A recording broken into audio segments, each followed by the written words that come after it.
Let's look at a few mechanisms that have more complex steps to them. So let's look first at the SN1 reaction mechanism. Remember that the first thing that happens is that there is a loss of a leaving group, and then in a second step, a nucleophile forms a bond to the resulting carbocation. And we wind up with our product. And overall, this is a substitution reaction. So a leaving group is substituted or replaced by the nucleophile.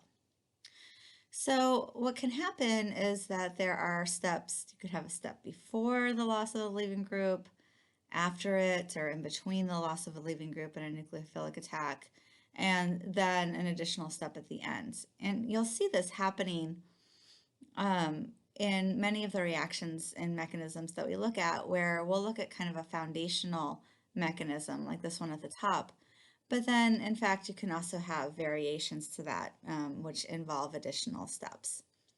So it's possible to have a reaction mechanism in which all of these steps occur. You have a proton transfer, for instance, like here, and a proton transfer is really just an acid-base reaction. So the OH in this case is protonated by acid that's in the reaction mixture. We can see that on the arrow up here. And that leaves a protonated hydroxide, in other words, a water. And this water is a much better leaving group than the hydroxide. In fact, hydroxide is a pretty terrible leaving group. And so that's why this protonation step is necessary in order for the reaction to proceed. So the leaving group leaves, and then we're left with we're left with a secondary carbocation over here to the right. And if we had a hydride shift, where the hydride kind of jumps over with its 2 electrons to the carbocation, it leaves a more stable carbocation, a tertiary carbocation, as the result. And so that happens. Anytime you can make a more stable carbocation, the reaction occurs.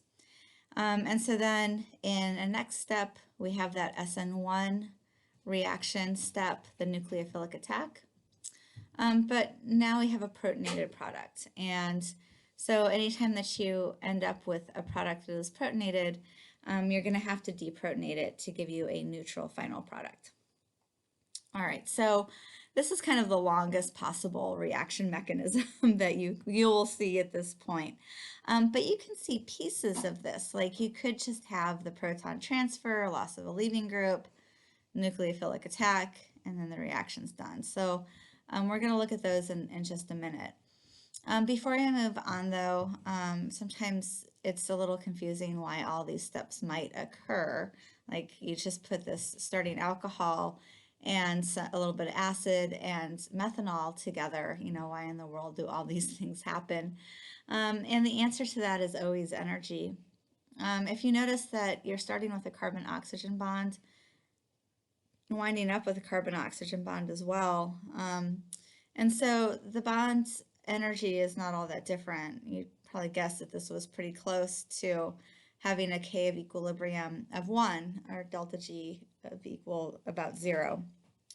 But along the way, you see that all sorts of things can happen. You get that proton transfer, loss of a leaving group, carbocation rearrangement, nucleophilic attack, proton transfer, and then back down. And if we just let the starting material and methanol and acid sit around for a while, we would expect this to occur because the energy of the starting material and the final material are about the same. So here are a couple of examples of those reactions that include an SN1, but also, one piece or 2 pieces that are kind of extra. And so one is having the carbocation and the rearrangement in the middle. Do note that if carbocation rearrangements are possible, they will occur. They occur all the time. And so in this example, bromide is our leaving group. We have that secondary carbocation. This time an alkyl group shifts along with its electrons in this bond, and you wind up with a tertiary carbocation. It is more stable than the secondary, so this rearrangement will occur. And then you get the attack of another nucleophile and you get your final product. And so loss of a leaving group, carbocation rearrangement, nucleophilic attack. You could have the proton transfers as part of your reaction. For instance, here we start with a good leaving group, the chloride, and then notice that water is our nucleophile so that we have a positively charged species here. And so we don't usually stop at the positively charged species. We want to also draw that proton transfer at the end to give us our alcohol, the final product. We could have that proton transfer at the beginning instead.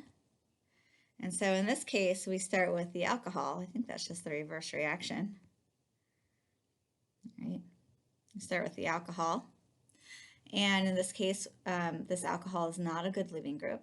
And so you have a little bit of acid from the hydrochloric acid in there.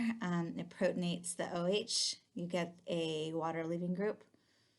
And then the chloride can form a new bond to the carbocation to give the final product.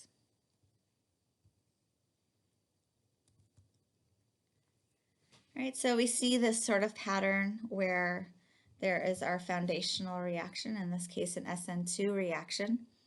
And then we also have sort of the decoration on either side.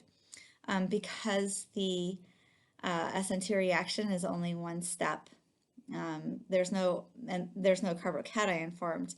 So really all that we could add to our Sn2 reaction is a proton transfer on either side.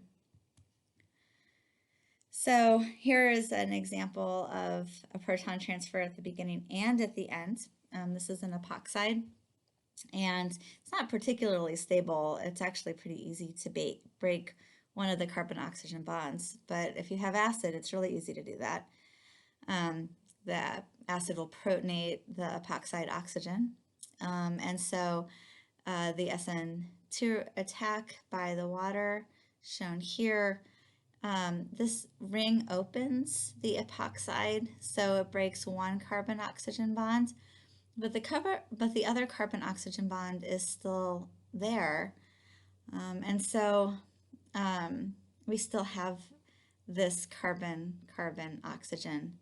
It's still bonded to the carbon that the water has bonded to. So we wind up with oxygens on either side of the molecule, as you see here, and then we can deprotonate one of those, or deprotonate the water here to give us the final product, a diol. And finally, we could have just a proton transfer on either side of the Sn2 reaction. So in this case, we're protonating first, and then we make a good leaving group out of that hydroxide. The chloride then comes in, forms a bond to the carbon, and kicks off the water. And so we're left with the methyl chloride as the product. Or we could have the proton transfer at the end. And so in that case, we've got that OH forming a bond. The oxygen forms a new bond. So the carbon kicks out the iodide in the Sn2 step, and then we have a proton transfer. If you look back through these slides or look at the PowerPoint or what have you, you'll notice that anytime you have an oxygen, you're pretty much bound to have some sort of a proton transfer at some point in your Sn1 or Sn2 reaction. The other thing to note is that many of these reactions, actually the nucleophile is the solvent, and if your nucleophile is your solvent, then the reaction is called a solvolysis.